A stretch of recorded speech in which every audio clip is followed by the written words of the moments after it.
예, 5강과 6강은 동영상 강의로 진행하도록 하겠습니다.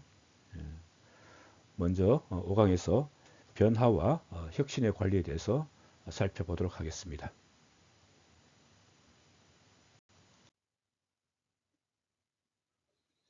예, 이번 강의에서는 조직의 변화가 무엇인지 이해하고요. 그리고 변화 과정이 여러 가지 모델이 있는데 변화 프로세스를 서로 비교해 보도록 하겠습니다. 그리고 변화는 항상 자연스럽게 이루어지지는 않습니다. 예. 변화에는 저항이 있게 마련인데요. 이러한 그 저항을 어떻게 관리할 것인지에 대해서 이야기해 보도록 하겠습니다. 그리고 변화는 불가피하게 종업원들한테 스트레스를 발생시키게 됩니다. 이렇게 조직 변화에 따른 그 스트레스를 어떻게 이해해야 될지에 대해서 배워볼 수 있도록 하겠습니다. 그리고 조직의 혁신을 추진하는 기법에 대해서 이야기하도록 하겠습니다.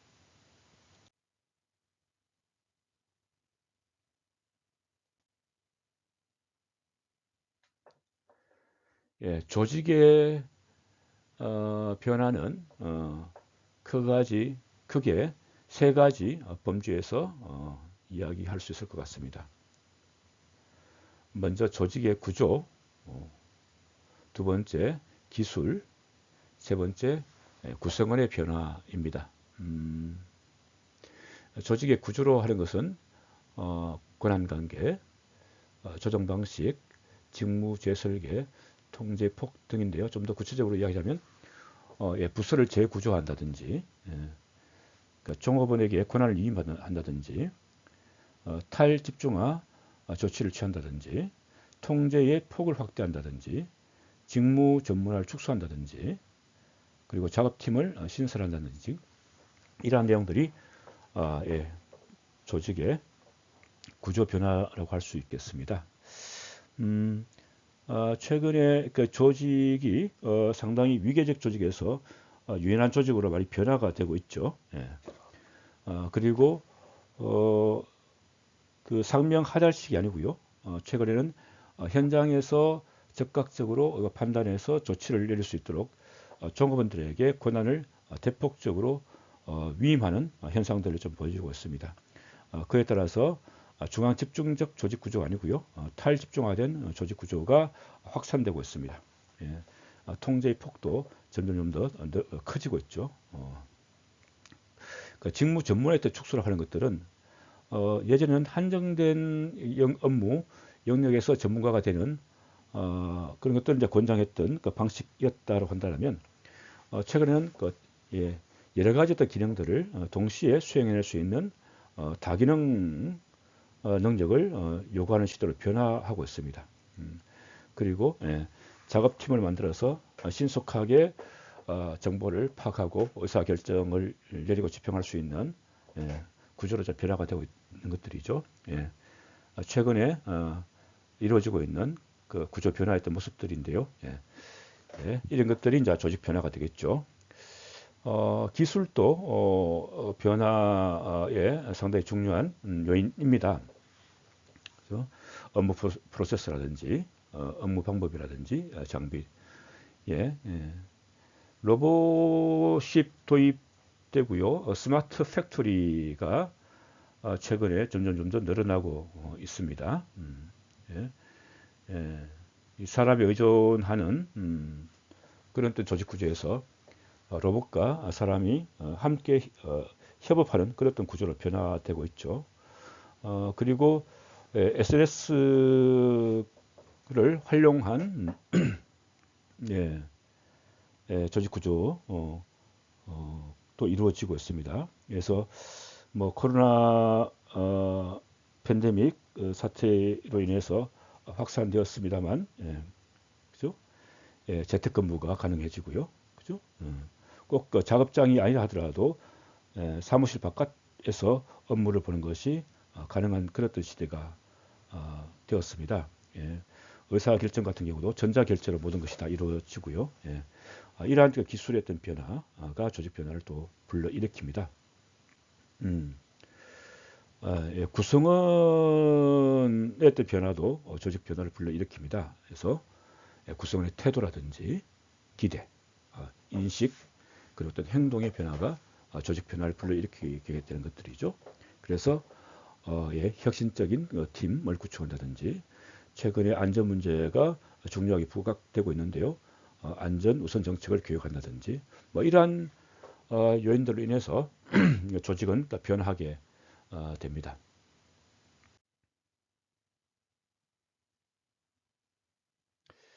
조직의 변화가 필요한 이유를 외부 요인과 내부 요인으로 나누어서 살펴볼 수가 있습니다. 먼저 외부 요인을 본다면 뭐 예, 시장 경쟁이겠죠, 그죠? 예, 경쟁사가 어떠한 기술을 도입하고 있는지 또는 어떠한 구조 혁신을 이뤘는지 그에 따라서 우리 조직의 어떤 변화를 생각을 해야 되는 것들이겠죠. 그리고 법과 규정이 바뀌면 그에 따라서 또 조직은 또 변화를 해야 합니다. 최근에 환경에 대한 규제가 상당히 강해졌습니다. 그러니까 옛날과 같은 방식으로 경영을 할 수 없는 그랬던 상태가 된 것들이죠. 그래서 이 환경 친화적인 기업 구조로 했던 변화. 최근에 ESG 경영도 사실 이러한 변화 속에서 나왔던 것이라고 볼 수 있겠습니다. 그리고 기술의 변화도 조직의 변화를 불러일으키게 됩니다. 예, 노동시장의 변화, 노동시장이 변화하는 것들은 인력 구성의 변화가 되게 되겠죠. 그래서 그 외부 노동 시장의 구성원들의 연령대가 변화한다든지 학력 수준이 변한다든지 예, 그리고 그 외국인 노동자들의 어떤 증가 이런 것에 따라서 조직의 어떤 변화가 필요합니다. 그리고 경제적 변화도 조직의 변화가 필요할 텐데요. 경제가 지금 장기적으로 불황인 상태가 계속되고 있습니다. 이럴 경우에 혁신을 통해서 비용을 최대한 줄일 수 있는 그런 어떤 그 조직 구조로 있던 변화가 필수적으로 요구되게 됩니다. 내부 요인은 그래서 뭐 전략을 재설정한다든지 수정하려면 그 전략에 따라서 조직의 변화가 돼야 되겠죠. 그리고 조직 내 인력 구성도 조직 내의 인력 구성도 조직의 변화를 요구합니다. 그리고 종업원의 태도 역시 조직의 변화를 요구하는 요인이라고 할 수 있겠습니다.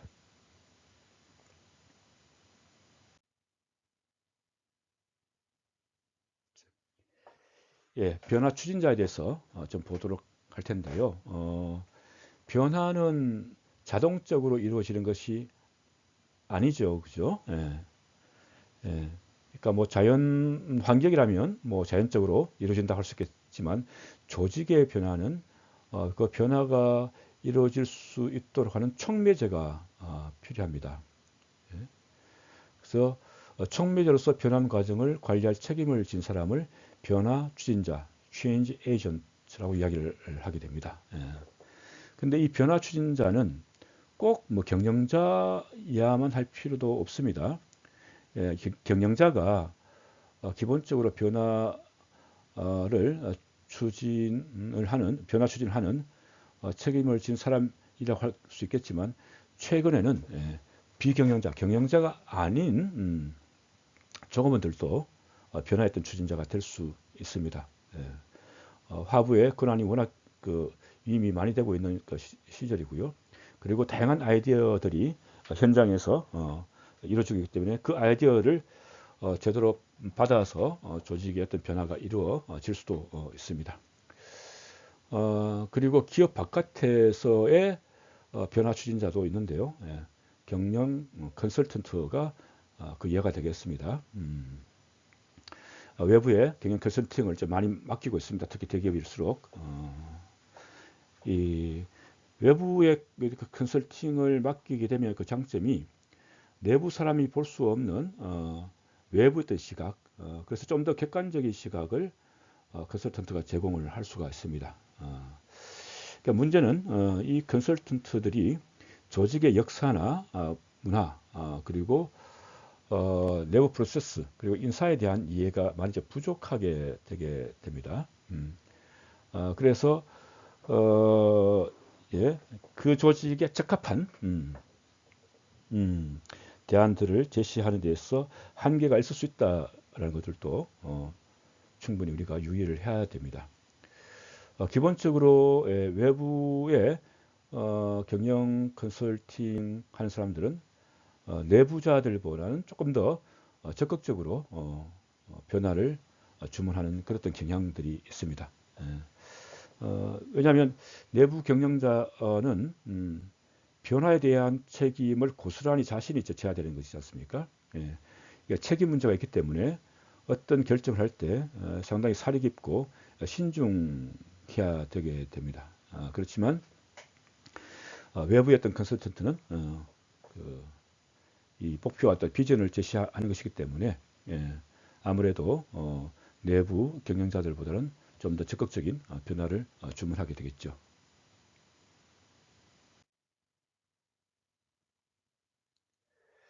예, 조직 변화가 일어나는데 프로세스에 대해서 아주 좀 알아볼 텐데요.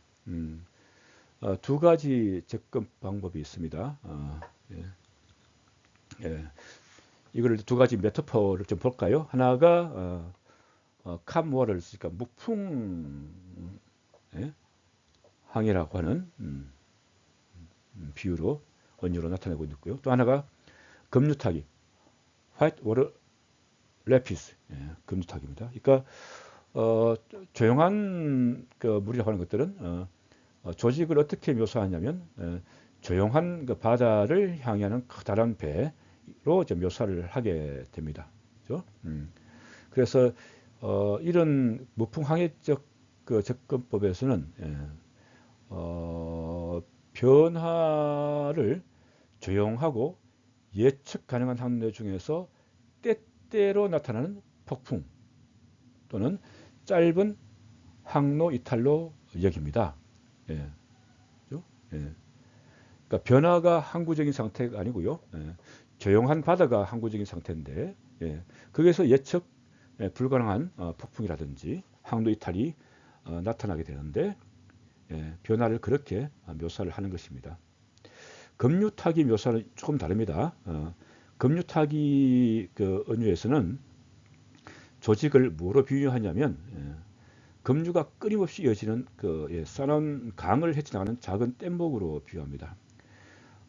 여러분들 래프팅 해보셨나요? 래프팅 해보시면 왜 그죠? 그 래프트가 쭉 지나가면서 왜 그 작은 폭포들이 있지 않습니까? 거기 보면 하얀 그 포말드 일어나서 하얗게 이제 보이지 않습니까?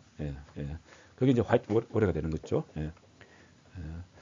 이 무풍항해의 어떤 비유와 달리 급류타기 비유는 변화가 자연스러운 상태입니다. 그죠? 급류타기에서는 계속 변화가 되는 것들이죠. 그래서 변화는 때때로 나타나는 것이 아니고요. 변화는 변화 자체가 자연스러운 상태입니다. 그렇기 때문에 변화 관리라고 하는 것들은 우연적인 사건에 급하게 맞추는 것이 아니고요. 변화 관리가 연속적인 과정이 되게 됩니다.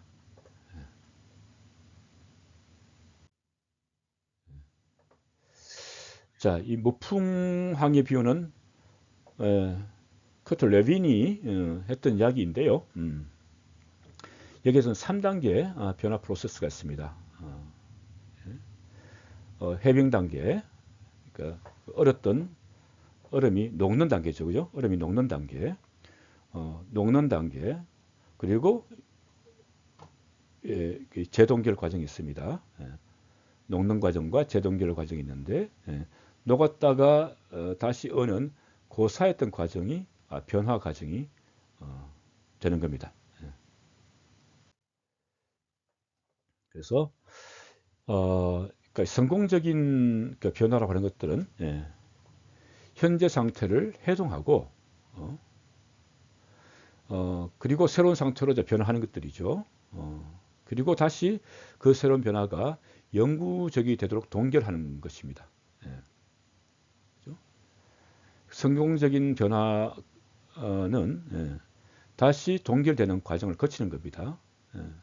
현재 상태에서 해동만 한다든지 예, 예. 그래서 동결이 안 된, 해동만 하고 끝나고 동결이 안 된다 한다면 그건 성공적인 변화가 할 수 없는 것들이죠. 그래서 여기서 현정 상태라고 하는 것은 평형, 이퀄리브리움 사태 상태라고 할 수 있습니다. 평형의 상태. 그래서 이 평형의 상태에서 벗어나기 위해서는 해빙이 돼야 되지 않습니까? 이 해빙은 세 가지 방법 중에 하나로 이루어지게 되는데요. 현재 상태에서 벗어나려는 힘이 커진다. 예, 그죠? 그죠? 뭐 얼음 분자가 있는데 열이 가해지게 되면서 분자의 활동들이 강해지면서 예, 얼음이 녹지 않습니까? 어쨌든 그렇게 현재 상태에서 벗어나는 힘이 증가하면 해빙이 되게 됩니다. 예. 그리고 현재 평형 상태를 유지하는 것을 방해하는 억제력의 감소. 그죠? 그러니까 누르고 있던 힘들이 약해지면 예, 변화가 일어나게 되는 것들이죠. 그리고 예, 이 두 가지 상태가 또 결합해서 작용할 수도 있습니다. 그죠? 예. 현재 상태에서 벗어난 힘의 증가는 내부적 그 변화 요인이 되겠고 예, 움직임을 방해하는 억제력의 감소는 외부적 변화 요인이 되겠네요. 그래서 일단 오타네요. 해빙이 되면 예, 변화는 자연스럽게 진행이 되게 됩니다. 그러나 이 새로운 상황이 오래 유지가 되려고 하면 다시 재동결될 필요가 있습니다. 그죠? 그래서 다시 이것을 루틴하게 만들어내지 못한다면 이 변화는 오래 가지 못한다고 하는 것들이죠. 그래서 이렇게 재동결하는 목적은 예, 앞에 있었던 추진력, 그죠? 벗어나는 힘, 억제력, 그죠? 추진력과 억제력의 균형을 맞추어서 새로운 상황으로 안정시키는 것을 말하는 겁니다. 이처럼 레빈이 이야기하는 그 3단계의 과정은 변화를 조직의 평형 상태를 깨는 것으로 이해를 하는 것입니다.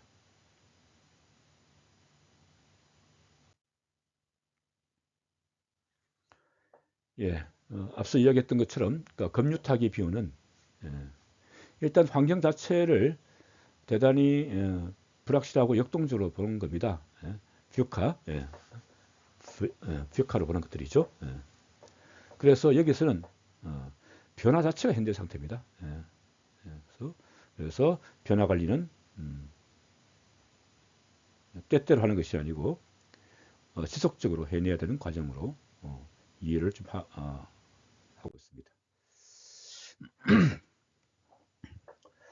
자, 변화에 대한 접근법 두 가지를 방금 살펴봤습니다. 자, 그럼 조직은 변화를 어떻게 실행하는가 좀 살펴보도록 하겠습니다. 조직 개발이라고 하는 개념이 있습니다. Organization Development라고 하는 개념인데요. 예, 이것은 변화의 계획을 세워서 조직 구성원들을 지원하는 노력입니다.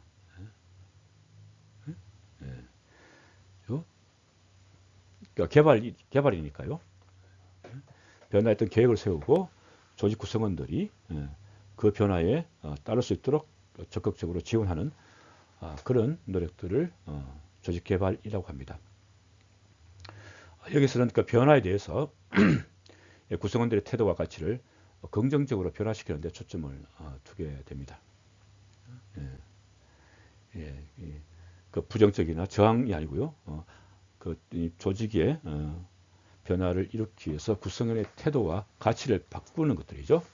그것을 긍정적이고 적극적으로 받아들일 수 있도록 그것을 바꾸어내는 것을 말합니다.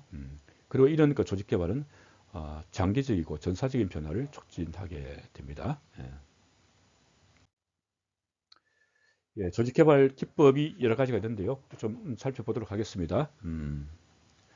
뭐 가장 흔하게 사용하는 기법인데요. 예, 설문조사입니다. 예, 설문조사를 통해서 피드백을 받는 것들이죠. 예. 경영자의 의사결정에 대해서, 그 리더십에 대해서, 그리고 조직 내에서의 어떤 커뮤니케이션의 또 효과성에 대해서, 그리고 직무나 동료나 상사 만족도 등을 조사하는 것들이죠. 예. 그래서 조사 결과를 보고 예, 의사결정 과정이라든지 리더십 그리고 커뮤니케이션 과정을 바꾸어내는 예, 것이 되겠습니다. 예, 설문 피드백, 조직개발 기법 중에 하나이고요. 두 번째는 자문을 받는 것들이죠. 예, 예, 예. 컨설턴트의 자문을 받는 것들입니다. 여기서 주의해야 될 것은 컨설턴트가 문제 해결자는 아니라고 합니다. 예. 예, 문제 해결을 한 사람은 그러니까 문제 해결에 대해 책임을 가지고 있는 내부 경영자가 되는 것입니다. 여기서 이제 컨설턴트는 문제 해결자가 아니라 코치로서의 역할을 하게 됩니다. 예. 예, 그리고 팀 빌딩, 팀 형성이죠. 예, 예, 팀 빌딩이라고 하는 기법이 있습니다. 예, 집단 이제 목표를 설정하고요. 긍정적인 대인 관계를 개발하고 각 팀 구성원의 역할과 책임을 분명히 하도록 돕는 활동을 팀 빌딩이라고 합니다. 이 팀 빌딩의 핵심적인 목표는 예, 구성원 간의 신뢰와 개방성 증진이 핵심입니다. 여러분들 혹시 뭐 동아리 그 MT를 가거나 또는 뭐 친구들끼리의 어떤 모임에서 예, 이런 팀 빌딩을 놀이도 합니다. 그래서 왜 그 한 사람이 눈을 가리고 앞에 서 있고요. 그리고 동료 친구가 뒤에 서 있습니다. 그리고 이 게임을 진행하는 사람은 눈을 감은 사람에게 뒤에 동료를 믿고 그대로 무릎을 굽히지 말고 넘어질 것을 요구합니다. 예, 예. 그렇죠? 이건 그 뒤에 있는 동료를 전적으로 신뢰하지 못하면 함부로 넘어질 수가 없습니다. 그죠? 예. 사람들은 눈이 앞에 달려있기 때문에 예. 앞으로 넘어지는 것은 어떻게 좀 그죠? 피해를 최소화하기 위한 그런 동작을 취할 수 있는데 예. 뒤에 눈이 달려있지 않기 때문에 뒤로 넘어지는 것을 상당히 두려워합니다. 그러니까 눈을 감아버리면 외부 정보가 완전히 차단되기 때문에, 그죠? 외부 정보가 차단되기 때문에 극도로 이제 공포감이 생기죠. 그렇게 극도로 공포감이 생기는 환경 속에서 뒤로 그대로 넘어지라고 하는 겁니다. 예. 그래서 뒤에서 안 받아주면, 예, 그대로 그 머리가 땅바닥에 찧어서 뇌진탕이 걸릴 수 있는 그런 상황이기 때문에 쉽게 예, 해보면 많은 사람들이 무릎을 굽히죠. 예. 이 바닥에 떨어지는 충격을 최소화하기 위해서. 예. 그래서 그러니까 그렇게 해서 뒤로 넘어졌을 때 이제 뒤에 이 동료가 받아주게 되면 예, 신뢰가 확 올라가는 것들이죠. 예, 또는 뭐 신뢰가 높은 집단은 그런 느낌 없이 동료를 믿고 뒤로 넘어지는 것들이죠. 예, 또는 뭐 줄을 지어서 앞 사람의 허리를 잡고 눈을 감고 이제 가는데 앞 사람은 눈을 뜨고 있고 앞 사람의 허리를 잡고 있는 사람들은 전부 다 눈을 감고 있습니다. 눈을 감습니다. 그렇게 하면서 앞 사람이 끄는 대로 움직이는 부닥침이 없이 움직이는 그런 게임 있지 않습니까? 예, 이것도 예, 앞 사람에 대한 신뢰가 없으면 쥐는 그런 뜻 게임이지 않습니까? 예, 우리 놀이 게임에서도 그런 팀 빌딩이 있는데요. 예, 조직에서도 그런 방식으로 합니다. 예, 그래서 이 팀 빌딩 과정 속에서는 이 자신이 가지고 있는 여러 가지 생각들, 고민들, 뭐 이런 것들을 솔직하게 드러내 보임으로 해서 상호간의 그 이해를 높이고 이후 활동할 때 서로 협력적인 관계가 될 수 있도록 만드는 그것이 이제 팀 빌딩입니다. 예, 팀 빌딩이 집단 내의 조직 개발 기법이라고 한다면 집단 간에도 그러한 기법 개발들이 가능하게 됩니다. 사람들은 인그룹과 아웃그룹에 대한 명확한 경계의 의식들을 가지고 있습니다. 예.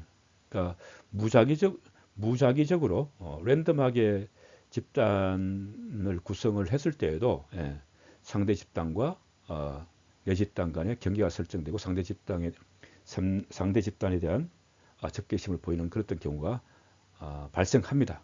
아니, 경우가 발생한다는 것이 아니고 실제로 그렇게 됩니다. 그러면서 상대 그룹에 대해서 일정한 태도가 형성되게 되고요. 고정관념도 형성이 되게 되는 것들이죠. 그래서 집단 간의 그런 고정관념과 이 경직된 태도, 왜곡된 인식들을 해소하는, 그래서 그룹 간의 콜라보레이션이 잘 될 수 있도록 하는 집단 간 개발도 조직 개발 기법이 되겠습니다.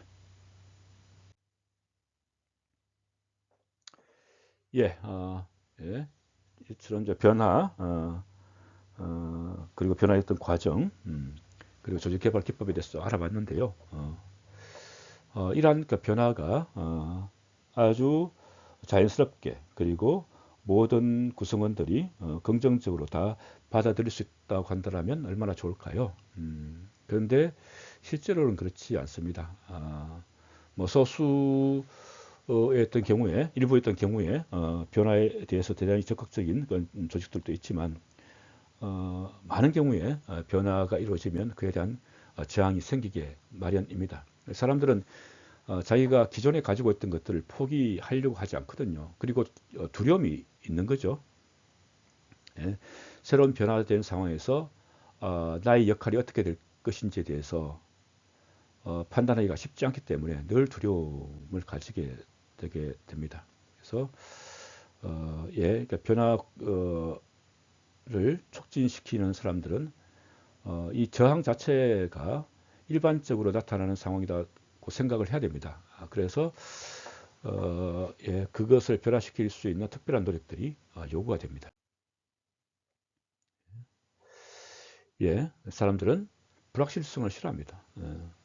지금까지 잘 해오고 있었는데, 또는 내가 지금까지 하고 있는 일에 난 익숙했는데 또 새롭게 변화된 상황 속에서 나는 그 새로운 것을 또 배워야 돼? 또는 그걸 또 잘 못하면 어떡해? 그런 것들이죠. 또는 그 변화가 조직의 목표에 부합하지 않는다는 믿음. 이건 신념이죠, 그죠? 자신의 신념과 그죠? 현실이 맞지 않는 것들이죠. 그죠? 이렇게 변화했다가는 우리 조직이 자칫 잘못하면 위태로울 수 있어. 이런 신념을 가질 수가 있는 것들이죠. 이러한 그 믿음도 조직 변화에 대한 조직 변화를 저항하는 이유입니다. 그러니까 개인적인 이유도 있지만 조직 전체를 생각해서 이 변화가 과연 이 조직에 도움이 될 것인지에 대한 믿음이 부족할 때도 조직 변화에 저항을 하게 됩니다. 그래서 이런 이 저항을 줄이는 방법들을 활용을 해야 되는데요. 뭐 여러 가지가 있을 수 있습니다. 교육과 커뮤니케이션, 참여, 그리고 촉진과 지원, 협상, 조작과 조작, 선출, 그리고 강압, 있습니다. 그렇죠? 교육과 의사소통이 좀 필요한 것은 잘못된 정보에 사람들이 저항할 수 있거든요. 그죠? 그 잘못된 정보, 그러니까 왜곡된 정보 때문에 이렇게 되면 위험해라고, 그죠? 그러니까 자신의 큰 해가 없음에도 불구하고 자신의 일자리, 자신의 직무가 없어지거나 축소될 수 있다는 그런 정보, 그럼 저항을 하겠죠. 그죠? 그죠? 이럴 때는 이 교육과 커뮤니케이션에서 오해를 해소시켜줘야 됩니다. 오해를. 근데 이제 서로 믿음과 신뢰가 없으면 이렇게 교육을 한다 하더라도 믿지 않는 거죠. 그죠? 예. 그러니까 믿음과 신뢰가 있으면 사실은 이러이러합니다라고 솔직하게 그 정보를 제공했을 때 그 오해가 해소가 될 텐데 믿음과 신뢰가 없으면 뭐, 뭐 저거는 사실과 다르게 우리를 그냥 지금 상황을 모면하기 위해서 우리를 교육하고 있는 것일 뿐이야. 이렇게 될 수도 있겠죠. 자, 이 전문가가 정할 때, 이 사람은 그죠? 그 분야에 대해서 아주 뛰어난 능력을 가지고 있는 사람이에요. 근데 이 사람이 정할 때, 이 전문가한테 무슨 교육이 잘 통하겠습니까? 그죠? 이럴 때는 이 전문가가 그 변화에 참여할 수 있도록 해준다는 것들이죠. 그죠? 그래서 참여하면 그 변화의 어떤 계획에 대해서 그 사람의 어떤 수용성이 정대가 되게 됩니다. 아무래도 단점은 이 참여라고 하는 이 기법은 시간이 좀 많이 걸린다라고 하는 것도 될 수 있겠죠. 예. 그러니까 저항하는 사람이 두려움과 분노를 느낄 때, 그죠? 이럴 때는 적응할 수 있도록 해야 된다. 그죠? 예. 촉진과 지원이 필요합니다. 그죠? 예. 그 힘 있는 집단이 저항할 때, 그죠? 예. 집단적으로 그것도 상당히 영향이 있는 집단이 저항한다면 협상이 필요하게 됩니다. 그죠? 이 협상을 통해서 참여할 수 있도록 일종의 이제 거래를 하는 것이거든요. 그죠? 예. 그리고 힘 있는 집단의 승인이 필요할 때, 그죠? 상사의 어떤 승인이 필요해요. 그러면 이 통계 자료를 유리한 것만 뽑아서 보고를 한다든지 그런 방법이 있을 수 있죠. 예. 근데 나중에 잘못하면 이렇게 변화를 추진했던 사람들이 신뢰를 잃을 수 있을 가능성이 상당히 높습니다. 예. 그리고 힘 있는 집단의 성향이 필요할 때 이 강압, 밀어붙이는 것들이죠. 그죠? 이 상사가 이렇게 따라오지 않으면 안 된다고 아주 그죠? 밀어붙이는 것들이죠. 뭐 상사가 리더가 밀어붙이면 따라갈 수밖에 없죠. 그렇지만 신뢰가 깨질 수 있는 그런 단점이 있습니다. 예, 조직 변화에 대한 그 반응, 그 종합의 스트레스에서 알아보도록 하겠습니다. 네. 스트레스가 뭘까요? 예? 그러니까 커다란 욕구가 크다든지, 그리고 뭐 억제당한다든지, 그런 어떤 커다란 기회에 직면하면서 생기는 불안에 대한 반응을 스트레스라고 표현합니다. 근데 그 모든 스트레스가 다 부정적이냐? 모든 스트레스가 다 부정적이냐? 꼭 그렇지는 않습니다. 일정한 긴장과 스트레스는 사실 필요하거든요. 어떤 도전적인 업무가 있을 때 아무런 긴장감 없이 그 도전적인 업무를 수행할 수 있을까요? 그렇지 않죠, 그죠? 누구나 목표를 달성하기 위해서는 사람은 긴장을 할 수밖에 없고 그런 긴장에는 스트레스가 생길 수 있죠. 예. 아무것도 안 한다면 스트레스가 없겠지만 뭔가를 이루려고 한다면 스트레스가 불가피하게 발생할 수밖에 없습니다. 그런 것들을 기능적 스트레스라고 표현합니다. 기능적 스트레스. 긍정적이라는 표현을 쓰지 않고 기능적, 효용성이 있다는 의미입니다. 그죠? 이러니까 기능적 스트레스는 중요한 순간에 최고 수준의 성과를 낼 수 있도록 하는 배경이 됩니다. 반면에 부정적 스트레스죠, 그죠? 그러니까 막 제약을 간다든지 또는 지나친 욕을 한다든지 이럴 때 사람들은 부정적 스트레스를 받을 수가 있습니다. 뭘 하고 싶은 의욕이 상당히 강한데 당신은 그런 것에 신경 쓰지 말고 주어진 일만 하시오. 그죠? 스트레스 받겠죠, 그죠? 내 능력은 뛰어난데 내가 이것밖에 인정받지 못해? 뭐 이런 것. 또는 요구.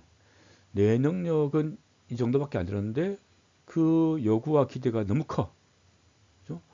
어떻게 하면 저 기대의 요구를 수용할 수, 과제를 수행할 수 있을까? 예, 이럴 때 위축이 되게 되겠죠. 그럴 때 부정적인 스트레스가 나타나게 됩니다. 예, 스트레스는 뭐 여러 가지 증상으로 나타나게 됩니다. 뭐 신체적인 증상, 어, 심리적인 증상, 그리고 행동적인 증상이 나타나게 됩니다. 뭐 신체적으로는 뭐 심장 박동수가 높아진다든지, 뭐 혈압이 올라간다든지, 그죠? 예, 예. 스트레스가 심하면 뒷목 잡고 뒤로 넘어지지 않습니까? 예. 예, 심리적으로는 뭐 직무에 대해서 불만족한다든지, 분노감이 올라간다든지, 어, 예, 지나치게 흥분한다든지 이런 것들이 있을 수 있겠죠. 그리고 이제 행동적으로는 스트레스 많이 받으면 뭐 생산성이 떨어진다든지, 뭐 결근을 한다든지, 식습관 조절에 실패한다든지, 담배나 술을 많이 마신다든지, 수면 장애가 오기도 하고, 뭐 이런 증상들이 나타나게 됩니다. 예, 예. 스트레스 요인 중에서 직무와 관련된 요인들이 있는데요. 예, 과업 요구, 역할 요구, 대인관계 요구, 조직 구조, 조직 리더십 이런 것들이 직무와 관련된 요인인데 스트레스를 유발하는 요인이 됩니다. 먼저 과업 요구인데요. 그죠? 종업원의 어떤 직무와 관련된 요인들입니다. 개인의 어떤 직무 설계가 그 직무 설계가 자율성, 뭐 과업 다양성, 뭐 자동화의 정도 이런 것들이 이제 개인의 직무 설계죠. 그죠? 그리고 작업 조건, 환경 소음, 물리적인 작업 배치, 그 혼잡한 장소, 지나친 업무 할당, 그죠? 끊임없이 업무가 중단하는 작업 배치, 이런 것들이 이제 따라서 스트레스 받을 수가 있습니다. 그죠? 사람들이 자신의 어떤 권능으로 일을 하게 하면 스트레스가 아마 떨어지겠죠, 그죠? 내가 판단해서 내가 할 수 있는 직무를 내가 할 수 있도록 설계해 준다고 한다면 동기부여가 많이 되겠죠. 근데 그러니까 오로지 지시에 따랐으면 일을 하게 한다 그러면 아무래도 스트레스를 많이 좀 받게 되게 됩니다. 과업의 다양성도 영향을 미치겠죠. 그죠? 지나치게 과업이 다양한다 그러면 지나치게 과업이 너무 한 가지에만 매일수도 스트레스 증가하겠지만 또 지나치게 많아도 또 문제가 되겠죠. 뭐 자동화의 정도도 마찬가지겠습니다. 그죠? 그죠? 이런 것들이 이제 직무와 관련된 스트레스 요인이 되겠습니다. 역할 요구가 있습니다. 그죠? 조직에서 종업원은 특정한 역할을 요구받고 있습니다. 그죠? 근데 그 역할에서 비롯되는 스트레스가 있는데요. 첫 번째 역할 갈등입니다. 그죠? 그 기대가 도대체 받아들이기나 만족시키기 어렵다고 생각될 때, 그죠? 내가 이 역할을 하는 게 맞아? 그죠? 난 도저히 저 기대를 충족시킬 수 없어. 이럴 때 자기가 역할 갈등이 느끼게 된 거죠. 그죠? 그리고 역할이 과다할 때, 허용동 시간보다 오래 걸릴 것으로 판단될 때 스트레스 받게 됩니다. 그리고 역할이 모호할 때도 스트레스 받습니다. 특히 최근에는 이러한 경향이 더욱더 이제 강하죠. 알아서 하라 라고 일을 할 때가 있었는데 지금은 아주 분명하게 롤을 줘야 됩니다. 그래서 정확하게 분명하게 롤을 주지 않고서 나중에 그에 대한 책임을 묻게 되면 개인적으로는 스트레스 엄청나게 쌓이게 되겠죠. 그래서 분명하게 롤을 제시하는 것, 이런 것들이 스트레스를 낮추는 방법이 되겠습니다. 예, 대인관계 때문에 발생하는 스트레스들도 있습니다. 그죠? 이 동료가 뭐 자기를 지원해주지 않는다든가 또는 동료들과의 관계가 부족할 때 스트레스를 받을 수가 있습니다. 그리고 조직 구조도 스트레스 증가의 원인이 되기도 하는데요. 규칙이 이제 지나치게 과도하다든가, 그죠?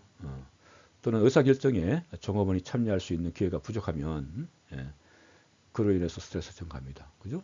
의사결정에 참여하게 되면 그 결정에 대한 그 수용성도 높아질 텐데 그냥 결정된 대로 따르라고 하면 아무래도 스트레스가 높아질 수밖에 없습니다. 물론 의사결정에 참여하는 것들을 되게 어려워하고 차라리 일만 주어지면 난 그 일만 제대로 역할하겠다는 사람들도 꽤 많이 있긴 합니다. 그죠? 요거는 이거는 그 조금의 특성을 봐야 되겠죠. 그 조금의 특성. 그러니까 엄격하게 규칙을 정하고 딱 정해진 일만 하도록 하면 오히려 그 일을 더 잘하는 사람들이 있습니다. 최근에 뭐 고용 이슈와 관련해서 여기서 뭐 지적 장애인 이제 고용할 때 지적 장애인이 잘할 수 있는 것들이 있거든요. 예. 그러니까 일반 통상 그 사람들이 되게 싫어하는 것들 있지 않습니까? 귀찮아하는 것들.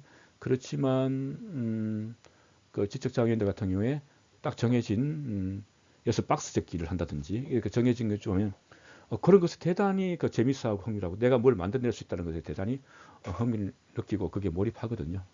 이야기가 좀 번나갔습니다만. 예, 그리고 리더십 스타일에 따라서 스트레스가 발생하기도 합니다. 그죠? 뭐 대단히 뭐 비현실적인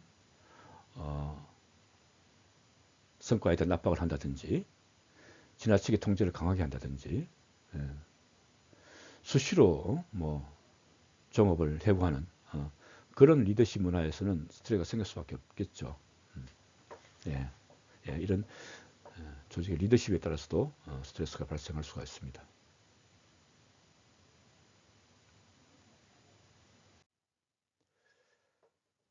자, 개인적 요인을 살펴보겠습니다. 앞에서는 아마 직무 관련 요인이었고요. 두 번째 이제 개인적 요인인데요. 그러니까 여기는 뭐 가정 문제라든지 개인이 가지고 있는 경제적 문제라든지 그리고 타고난 성격 특성 등 이런 것들이 이제 스트레스 요인이 될 수 있습니다. 그 조금은의 그 성격이 스트레스에 민감성에 영향을 미칩니다. 그죠? 빅5 중에서 약간의 신경증 있는 이런 사람들은 훨씬 더 스트레스에 민감하죠. 이걸 이제 A형과 B형 성격으로 나누는데요. 자, 타입 A 그 성격은 이런 사람들입니다. 막 시간에 막 쫓겨요. 그리고 뭐 경쟁 의식도 뭐 되게 강해요.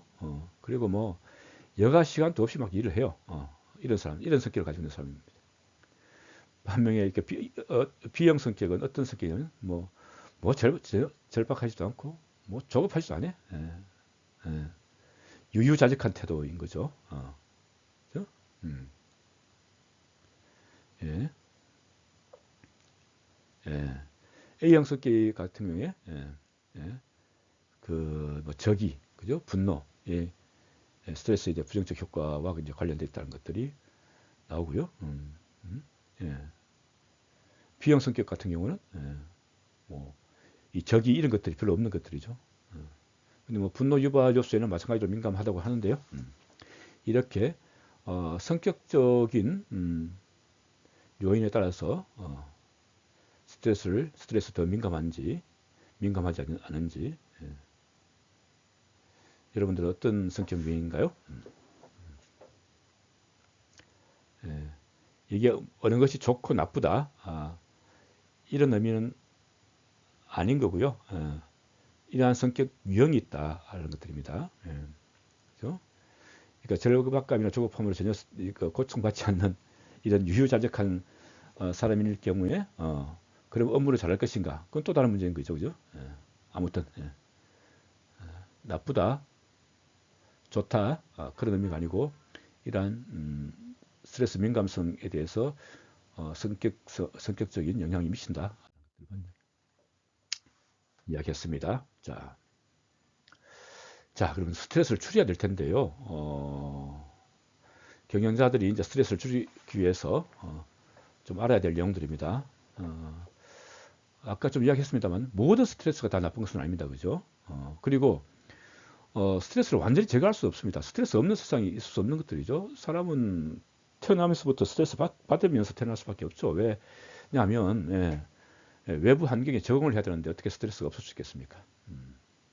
그래서 아까 얘기했던 직무 관련 요인들 이런 것들을 잘 컨트롤해서 역기능적인 스트레스를 줄이고 아울러서 개인적인 스트레스를 줄이기 위해서도 지원을 해야 됩니다.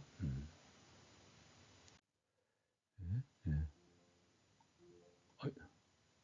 잠시만요.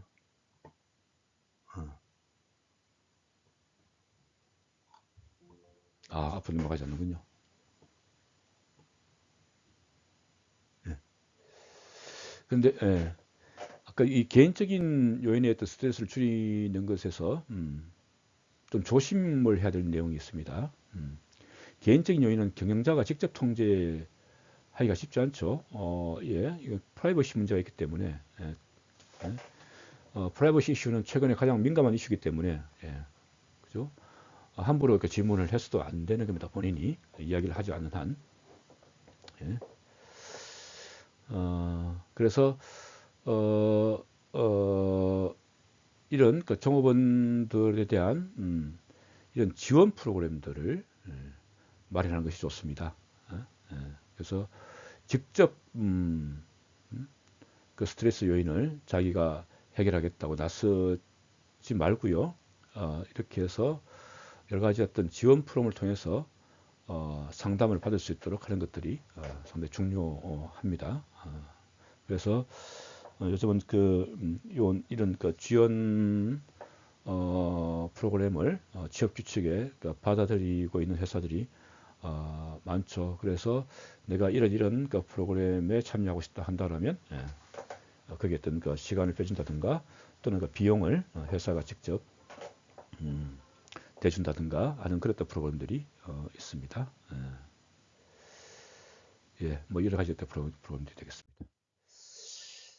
자, 조직 내에서의 혁신을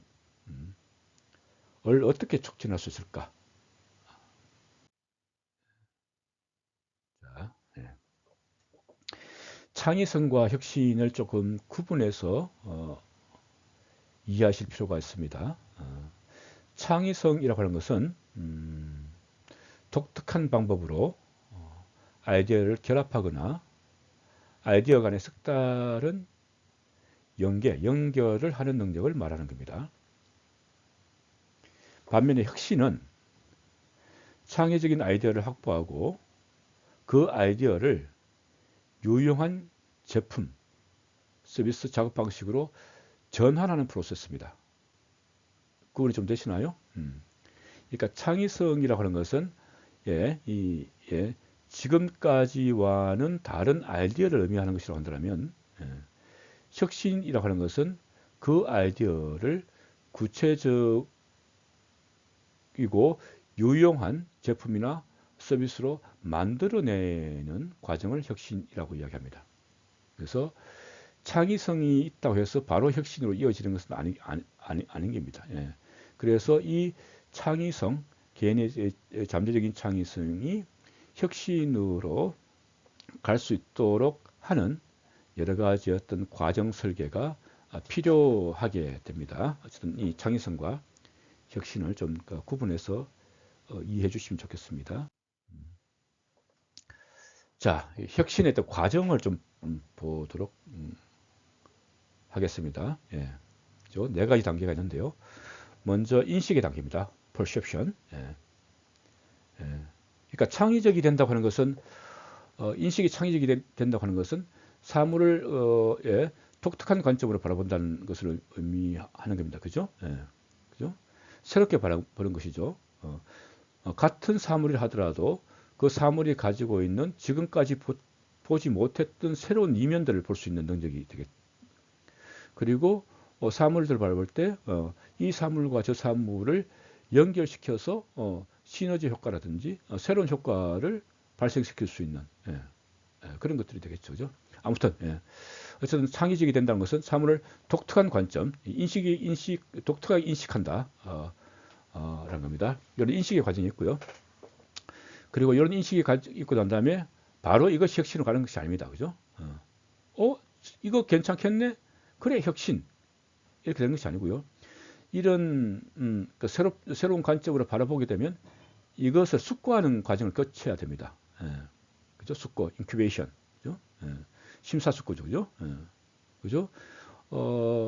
그 새로운 인식에 대해서 여러 가지 어떤 자료들을 찾고, 연구하고, 그죠? 그리고 이제 그것들을 또 새롭게 만들어내는, 그래도 숙고의 과정이 있습니다. 예. 인식에서 바로 혁신으로 가는 그런 경우 없죠. 예. 어떤 유레카가 있으면 그 유레카가 다른 곳에도 적용되는지 다 살펴봐야 되는 거죠. 그것이 이제 숙고했던 과정이 되겠습니다. 그리고 영감이 있습니다. 영감, 예. 영감, inspiration, 예. 그죠? 예. 이런 과정 속에서 이런 심사숙고하는 그랬던 과정 속에서 영감이 떠오르는 것들이죠. 그러면서 이거 이렇게 할까 저렇게 할까 해서 계속 고민했던 것들이 어느 순간에 하나로 쫙 맞아떨어지는, 그죠? 하나로 딱 조립되는 그랬던 순간, 예? 예. 정말 예. 예. 환희의 순간이 발생하게 됩니다. 예. 예. 그리고 그것을 바로 그 영감을 경험한 후에 그것을 유용한 상품이나 서비스로 전환시키는 그랬던 과정들이 이루어지게 됩니다. 예. 인식, 인큐베이션, 인스피레이션, 이노베이션, 이런 과정을 거치게 됩니다.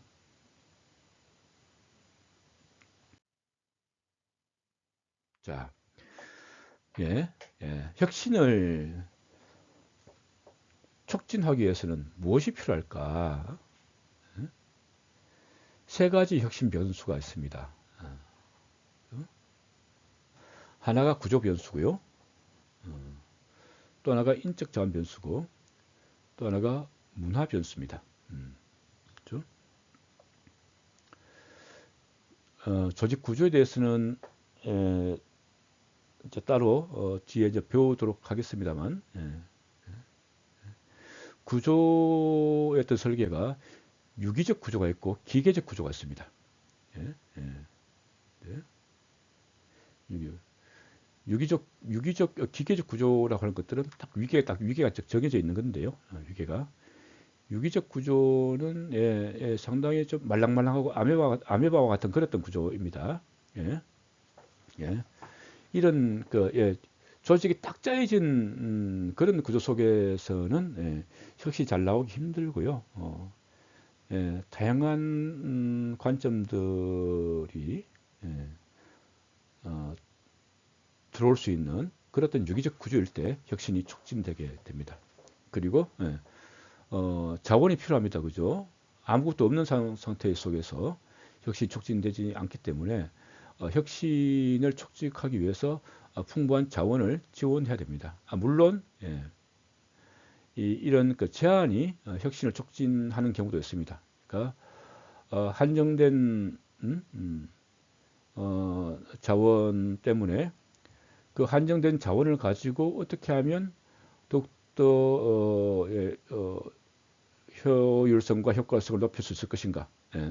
그렇게 해서 혁신이 촉진되기도 합니다. 그러나 기본적으로는 그러니까 혁신을 촉진을 하기 위해서는 지원이 있어야 되겠죠. 자원 하나도 안 주고 혁신해. 이건 아주 고전적인 방식이 되겠습니다. 그리고 커뮤니케이션이 원활해야 됩니다. 그죠? 당연하겠죠. 그리고 시간 압박을 지나치게 하면 다양한 아이디어가 나오기 쉽지 않습니다. 그죠? 예. 시간 압박을 안 할 수도 없겠죠. 그렇다고 해서 그죠? 마냥 놔둘 수 없으니까 시간 압박의 정도를 잘 조절을 해야 됩니다. 그리고 인적 자원 변수는 그죠? 그죠? HRD에 대한 높은 관심, 그리고 직무 안정성이 높아야죠, 그죠? 언제 내가 쫓겨날지 모르겠다, 언제 다른 부서에 배치될지 모르겠다 하면 창의성이 혁신적 아이디어가 나오기 쉽지 않습니다, 그죠? 그리고 인력을 뽑을 때도 좀 창의적인 마인드셋을 가지고 있는 인력들을 뽑아야 된다. 문화 변수도 있습니다. 모호성, 앰비규어티를 수용할 수 있어야 됩니다. 오로지 확실한 것만 요구하는 그런 어떤 문화적 환경 속에서는 혁신이 잘 안 되겠죠. 다르게 생각할 수 없으니까. 그죠? 이것이 아니고 지금까지 해왔던 것이 아니고 다른 것, 또는 서로 갈등적이고 대립적인 요소들까지도 같이 끌어안을 수 있을 때, 그죠? 이것 아니면 저것이 아니고 이것일 수도 있고 저것일 수도 있다. 이런 모성을 수용할 수 있을 때 혁신이 자극됩니다.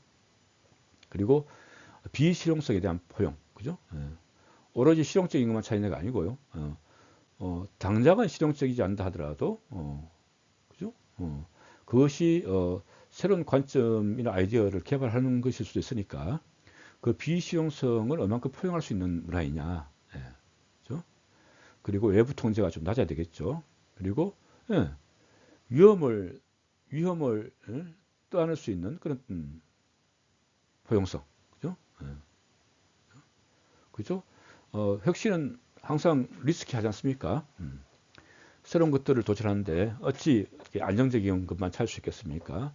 그래서 그런 위험이 있을 수 있다는 것들을 인정하는 것, 그리고 갈등도 인정하는 것, 그리고 목적을 중시하는. 그래서 그래, 그래서 그렇게 뭔가를 만들어내는 것들 있지 않습니까?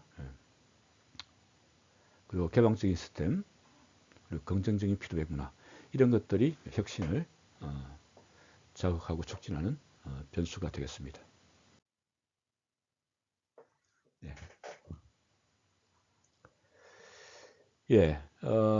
창의성과 혁신에 대해서 스티브 잡스가 한 이야기가 있습니다. Creativity is just having enough dots to connect. 그러니까 창의성이라고 하는 것은 연결할 점들을 충분하게 가지는 것을 말한다. 창의성이라는 것은 단지 연결할 수 있는 점이 얼마만큼 많으냐, 거기에 달려있다. 그죠? 그죠? 이 이야기는 뭐냐면, 그죠? 이 점들을 연결하면, 이런 점들을 연결하면 창의적이 된다고 하는 것들이죠. 그래서, 근데 이 점들이 많지 않으면 창의성이 될 수 없다는 거죠. 점이 두 개밖에 없다. 그러면 선분밖에 안 나오는 거죠. 점이 세 개면 삼각형이 나오는 것이고요. 점이 네 개면 그러니까 각 사각형이 네 면뿐만 아니고요. 서로 대각선도 가능하지 않습니까? 그죠? 사각형이면 그죠? 연결할 수 있는 선이 네 개가 아니고 여섯 개가 나오지 않습니까? 그죠? 점이 다섯 개면 훨씬 더 많아요. 이렇게 점이 많아지면 많아질수록 그죠? 그 점들의 수를 뛰어넘는 연결선들이 발생하게 됩니다. 그 속에서 창의성이 나오는 것들이죠. 창의가 나오는 것들이죠. 창의성이 그런 거라는 것들입니다. 자, 창의성은 그렇습니다. 그럼 이노베이션. 이노베이션은 상호 의존성, 그죠? 상호 의존성에 초점을 맞춘, 상호 의존성을 중시하는 것에 의해서 나온다는 거죠. 이런 상호 의존성을 인정하라는 것들이죠. 그 속에서 혁신이 나온다. 그러니까 내 것만 고집하는 곳에서 절대로 혁신이 나오지 않는다. 그죠? 그리고 이 상호 의존성을 뭐냐 이거죠? connecting the dots, 이 점들을 연결하는 것에 관한 것이다. 혁신은 이 점들을 연결하는 것에 관한 것이다. 그러니까 창의성은 연결할 점을 많이 가지고 있는 것이고요. 그죠? 그리고 혁신은 그 점들을 연결하는 것이고 그렇습니다.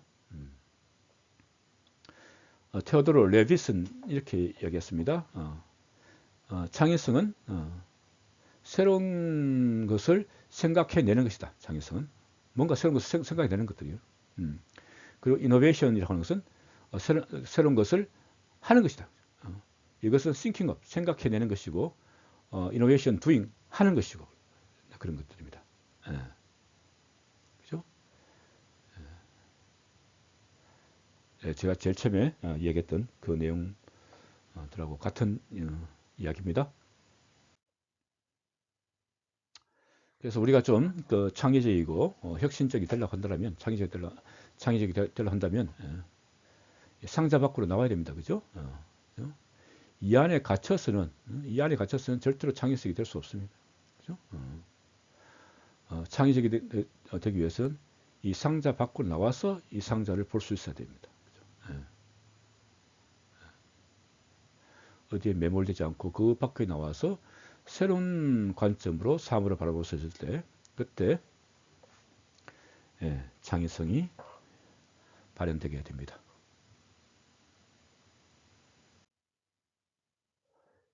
그리고 혁신은 창의성이 박스 밖으로 나오는 것이 한다면 혁신은 이 박스를 서로 연결하는 것이 되겠죠. 그죠? 하늘과 땅과 바다 이렇게 연결해 가지고 새로운 물건들이 나올 수 있겠죠. 그죠? 날 수도 있고 바다에 갈 수도 있고 땅을 부를 수도 있는 새로운 제품들이 나올 수도 있는 것이겠습니다.